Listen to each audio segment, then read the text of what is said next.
মুহূর্তেই সোদপুরের দিকে নজর রাখতেই হবে সরাসরি, কারণ লরির ধাক্কায় ভাঙলো রেলগেট, ভাঙলো সোদপুরের 8 নম্বর রেলগেট। যে ছবি আপনাদের দেখাচ্ছি, লরির ধাক্কায় রেলগেট ভেঙেছে এবং সেই ছবি আপনাদের দেখাচ্ছি সোদপুরের 8 নম্বর রেলগেটের সেই ছবি আপনারা দেখছেন।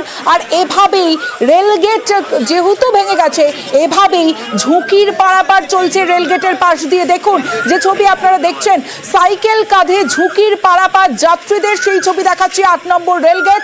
লরির ধাক্কায় ভাঙলো রেলগেট, ভাঙলো সোদপুরের 8 নম্বর রেলগেট এবং যখন তখন এই বড় দুর্ঘটনা ঘটতে পারে। সুবীর রয়েছে আমার সঙ্গে।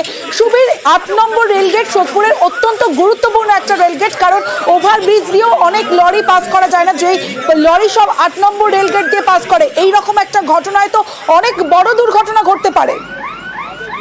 দেখো, একদমই ঠিক।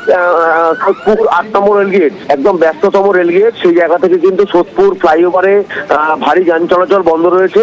সেই জায়গা থেকে দাঁড়িয়ে কিন্তু 8 নম্বর রেলগেট দিয়ে কিন্তু যান চলাচল কিন্তু সেখান থেকে হয়। সেই জায়গা থেকে দাঁড়িয়ে লরির ধাক্কাতে এই 8 নম্বর রেলগেটটা ভেঙে গিয়েছে এবং সেই জায়গা থেকে কিন্তু চরম সমস্যায় যারা নিত্যযাত্রী রয়েছে তারা প্রত্যেকে, এবং সেই জায়গা থেকে কাঁধে সাইকেল নিয়ে লাইন পারাপার করছে, ঝুঁকি লাইন পারাপার করছে নিত্যযাত্রীরা, এমনটা কিন্তু ছবি ধরা পড়েছে। পাশাপাশি জানিয়ে রাখি যে এই যে ঘটনা, অর্থাৎ এই লাইন কিন্তু ভেঙে যাওয়ার ফলে কিন্তু চরম সমস্যায় পড়েছে নিত্যযাত্রীরা, এবং এই মুহূর্তে রেলের আধিকারিকরা এসছেন এবং তারা কিন্তু কাজ চালাচ্ছেন। এখনো পর্যন্ত কিন্তু জানতে চাইবো কতক্ষণ আগে এই ঘটনা ঘটেছে, কতক্ষণ সময় এখনো পর্যন্ত হয়েছে এবং কতক্ষণ সময় লাগবে এই রেলগেট ঠিক হতে? দেখো, এখন থেকে প্রায় 1.5 ঘন্টা আগে এই ঘটনা ঘটেছে এবং তারপরে কিন্তু যারা রেলের আধিকারিক রয়েছেন তারা কিন্তু ঘটনাস্থলে এসছেন, এসে কিন্তু তারা কাজ করছেন এবং সেই জায়গা থেকে এখনো কিন্তু কাজ চলছে। এখনো পর্যন্ত কিন্তু রেল গেট সেইভাবে কিন্তু ঠিক হয়নি এবং সেই জায়গা থেকে সমস্যার মধ্যে পড়েছেন নিত্যযাত্রীরা, এবং এখনো যারা রেলের আধিকারিকরা বলছেন যে এখনো 1 ঘন্টার মতো লাগবে এই রেল গেট ঠিক হওয়ার জন্য। সুবীর, আরো একটা যে ছবি আমরা বারবার দেখতে পাচ্ছি যে সাইকেল কাঁধে নিয়ে বা এভাবে ঝুঁকির পারাপার করছে যাত্রীরা, সেক্ষেত্রে তো বড় দুর্ঘটনা ঘটতে পারে। পুলিশ প্রশাসন সেখানে রয়েছে কিনা বা যাত্রীদের অন্যত্র ঘুরে যাওয়ার জন্য বলা হচ্ছে কিনা, কি পদক্ষেপ প্রশাসনের? কারণ পুলিশ প্রশাসন তো রয়েছে, আমরা দেখতে পাচ্ছি। দেখো, এই মুহূর্তে খড়দহ থানার পুলিশ ঘটনাস্থলে রয়েছে এবং রেলের যারা আরপিএফ এর অফিসার রয়েছেন তারাও কিন্তু ঘটনাস্থলে রয়েছেন, এবং এখনো পর্যন্ত কিন্তু রেলগেট বন্ধ রয়েছে এবং রেলগেট সারানোর কাজ চালাচ্ছেন রেলের আধিকারিকেরা, এবং যারা নিত্যযাত্রী রয়েছেন তাদের কিন্তু গির্জা মোড়, যে গির্জা মোড় থেকে যারা ঢোকেন নিত্যযাত্রীরা, সেই জায়গা থেকে কিন্তু পরিষ্কারভাবে ট্রাফিক পুলিশের পক্ষ থেকে বলে দেওয়া হচ্ছে যে এখানে কিন্তু রেলগেট বন্ধ রয়েছে, তাদেরকে অন্য পথ দিয়ে ঘুরে যাওয়ার জন্য। এবং যারা এই জায়গাতে অর্থাৎ নিত্যযাত্রী যারা সাইকেল করে যাচ্ছেন তারা কিন্তু এইভাবে ঝুঁকি পারাপার করছেন, অর্থাৎ রেল লাইনের ওপর থেকে কাঁধে সাইকেল নিয়ে তারা কিন্তু পারাপার করছেন, এবং সেই জায়গা থেকে খড়দহ থানা পুলিশ ঘটনাস্থল রয়েছে, তাদের সামনেই কিন্তু এই ধরনের কাজ চলছে এবং রেলের আধিকারিক যারা রয়েছেন তারা কাজ করছেন এবং তারা যেটা বলছেন প্রায় 1 থেকে 1.5 ঘন্টার মধ্যে তারা কাজ সম্পূর্ণ করছে। রেলগেটটা লরির ধাক্কায় ভাঙলো কিভাবে? রেলগেট পড়ে যাচ্ছিল, তার মধ্যেই কি লরি যাওয়ার চেষ্টা করেছিল? এখন তোমাকে জানিয়ে রাখি, সোদপুর ওভারব্রিজ সেই জায়গা থেকে ভারী যান চলাচল নিষিদ্ধ রয়েছে। সেই জায়গা থেকে এই 8 নম্বর রেলগেট দিয়ে কিন্তু ভারী যান চলাচল, সেখান থেকে ভারী যানবাহন সেখান থেকে চলাচল করে। সেই জায়গা থেকে যখন এই লরিটি যখন আসছিল তখন রেলগেট পড়ছিল এবং তখন এই লরিটি গিয়ে কিন্তু সজোরে ধাক্কা পড়ে রেলগেটে এবং তখন রেলগেট ভেঙে যায়, এবং ভেঙে যাওয়ার পরেই কিন্তু বিপত্তি ঘটে। তারপরে বেশ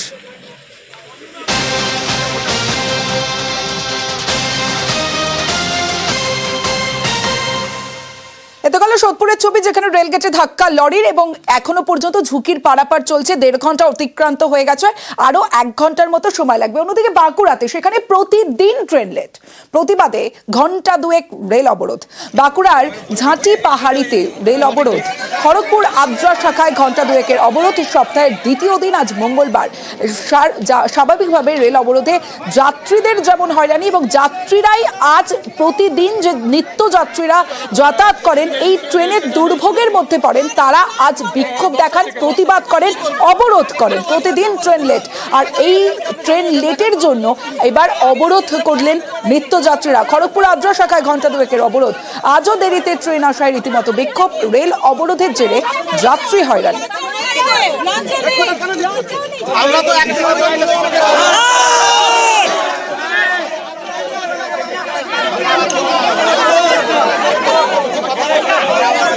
গ্রেপ্তার গ্রেপ্তার গ্রেপ্তার যাত্রীদেরকে গ্রেপ্তার। ঝামেলা চলছে হ্যাঁ, ভিডিও করছি, ভিডিও চলছে।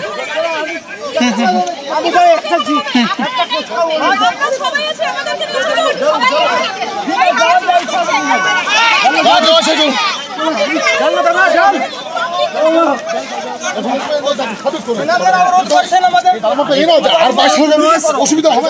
আমরা লেটে পৌঁছাই, এই জন্য আমাদেরকে স্কুলে অপমানিত হতে হয় এবং স্কুলে ঢুকতে হয় একমাত্র তার জন্য দায়ী হচ্ছে রেল কর্তৃপক্ষ। আমরা তো টাইমে বেরোচ্ছি, আমাদের তো কোনো দোষ নেই। তাহলে আমরা টাইমে বেরিয়েও যখন আমরা টাইমে ঢুকতে পারছি না স্কুলে, তাহলে সেটা কার দোষ? সেটা অবশ্যই রেলের দোষ। আমরা সেই দোষটা মেনে নেব না, অনেক দিন থেকে মেনে নিচ্ছি, আর মেনে নিতে পারি। আমাদের শুধু একটা আবেদন, যেন ট্রেন টাইমে চলে, আমরা ঠিকঠাক স্কুল কলেজ করতে পারি। আমরা লেটে ঝাঁচি পাহাড়ি বাঁকুড়ার ছবিটা দেখলেন, এবার দেখাবো ট্রেন লেট। প্রতিদিন ট্রেন লেট হয়, আর তাতেই যারা নিত্যযাত্রী তাদের ভরসা কি? বাস। অস্বাভাবিক ট্রেন লেটে সমস্যায় পড়েন প্রতিদিন নিত্যযাত্রীরা। সমস্যায় জঙ্গলমহলের নিত্যযাত্রীরা, আর নিত্যযাত্রীদের ভরসা এই সরকারি বাস। সকাল 5টা থেকে 19 সরকারি বাস 5 ঘন্টার বাসে করে কলকাতায় প্রতিদিন যাতায়াত করছেন নিত্যযাত্রীরা, কারণ প্রতিদিন ট্রেনের ভরসা রাখতে পাচ্ছেন না। প্রতিদিন ট্রেন লেটে আসে, সময় মতো গন্তব্যে পৌঁছতে পারছেন না, অফিসে পৌঁছতে পারছেন না, কেউ স্কুলে পৌঁছতে পারছেন না সময় মতো, আর তাই তারা বাসেই ভরসা রাখছেন। নিত্যযাত্রীরা কি বলছেন শোনাবো। ট্রেনে ঝাড়গ্রাম যান এখন? না, খুব কম। এই যাওয়া আসা অসুবিধা হচ্ছে, লেট হচ্ছে ট্রেন, এই জন্যই। সরকারি বাসের সুবিধা, টাইম টেবিলটা একদম পারফেক্ট হচ্ছে। বাস ঠিকঠাক পাচ্ছেন? হ্যাঁ, ঠিকঠাক পাচ্ছি। বাড়ালে ভালো, এসি 2-1টা বাস হলে আরো ভালো হয়। এই ভোরবেলা একটা ট্রেন, তারপর দেখা যাচ্ছে যে বিকাল একটা ট্রেন, তারপর দেখা যাচ্ছে রাত্রি 10টার পর একটা ট্রেন। তবুও ট্রেনগুলো যদি আসে ও টাইম অনুযায়ী, আবার 1 ঘন্টা কেউ 1.5 ঘন্টা করে লেট, প্রত্যেকদিন লেট থাকে। অতএব আমাদের সম্পূর্ণ জঙ্গলমহলবাসীকে সম্পূর্ণ নির্ভর করে থাকতে হচ্ছে সরকারি বাসের উপর নির্ভরশীল। কারণ ট্রেনের যেটা বেশি নেই অ্যাভেলেবেল, যদিও টাইম আছে, অলওয়েজ লেট ফ্যাসিলিটি। আমাদের ডিপোর ইপিকিএম ছিল মোটামুটি 22 টাকা 23 টাকা, এখন বর্তমানে আমাদের ইপিকিএম আপনার 30 টাকার উপর প্লাস। আমি নিজেই ট্রেনে যাতায়াত করি, কিন্তু এখন খুব ট্রেন লেটে চলছে। মোটামুটি সকালে এগুলো সবগুলো ফুল। আমাদের ঝাড়গ্রাম থেকে যেগুলো সেকেন্ড হাফে যেগুলো আসে, 3টা গাড়ি পুরো ফুল আসে, 2টো গড়িয়া 2টো করুণাময়ী। ভোর 5টা থেকে 19 সরকারি বাস 5 ঘন্টায় বাসে করেই কলকাতায় যাতায়াত করেন নিত্যযাত্রীরা।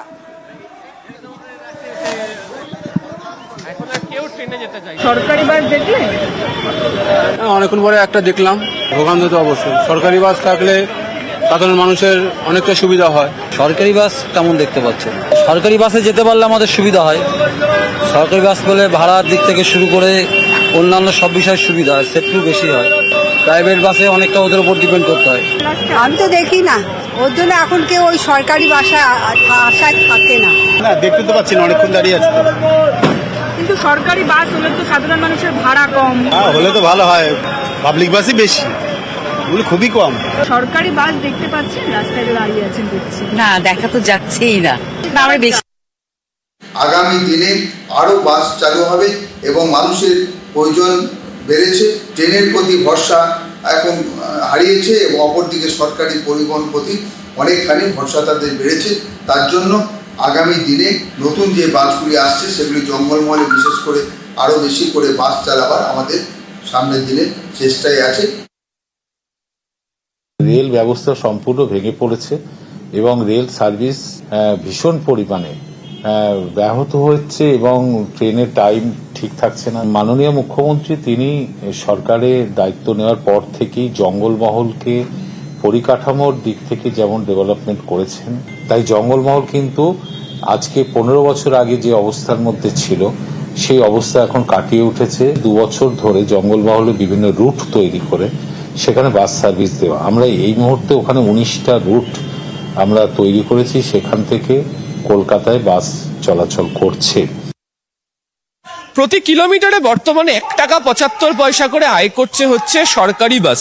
যদিও সরকারি বাসের দক্ষিণবঙ্গ রাষ্ট্রীয় পরিবহন সংস্থাই কলকাতা, গড়িয়া, করুণাময়ী বা দুর্গাপুর বিভিন্ন জায়গা থেকে জঙ্গলমহলের বিভিন্ন জায়গাতে বাস চালাচ্ছে। আবার জঙ্গলমহলেরও যে 8টি ডিপো রয়েছে সেখান থেকে বর্তমানে 120টির মতো বাস সকাল থেকে বিকেল পর্যন্ত পাওয়া যাচ্ছে। তবে যেভাবে ট্রেন প্রত্যেক দিন দেরিতে চলছে তাতে দাঁড়িয়ে সরকারও ভাবনা করছে যে সন্ধ্যের পরেও বাসের সংখ্যা বাড়াতে এবং বর্তমানে যে 120টি বাস জঙ্গলমহলের জন্য চলছে সেই সংখ্যাকে বৃদ্ধি করে যাতে 150 বা তারও বেশি করতে পারা যায়। প্রথমে অনেকেই ভেবেছিলেন যে এই দীর্ঘ পথের যাত্রাতে হয়তো পূর্ণ সময়ের যাত্রী পাওয়া যাবে না বা বাস চালিয়ে যে ধরনের খরচ হচ্ছে সেই খরচ উঠে আসবে না। তবে গত 6 মাসের বেশি সময় ধরে যে পরিমাণ আয় নিগমগুলি বা নির্দিষ্ট করে দক্ষিণবঙ্গ রাষ্ট্রীয় পরিবহন সংস্থা করতে শুরু করেছে জঙ্গলমহলে বাস চালিয়ে, তাতে তারা মনে করছে ট্রেনের বিকল্প হিসাবে সরকারি বাসই আগামী দিনে মানুষের কাছে পৌঁছাবে। ক্যামেরা কুণাল চৌধুরীর সাথে আবির ঘোষাল, নিউজ 18 বাংলা, কলকাতা।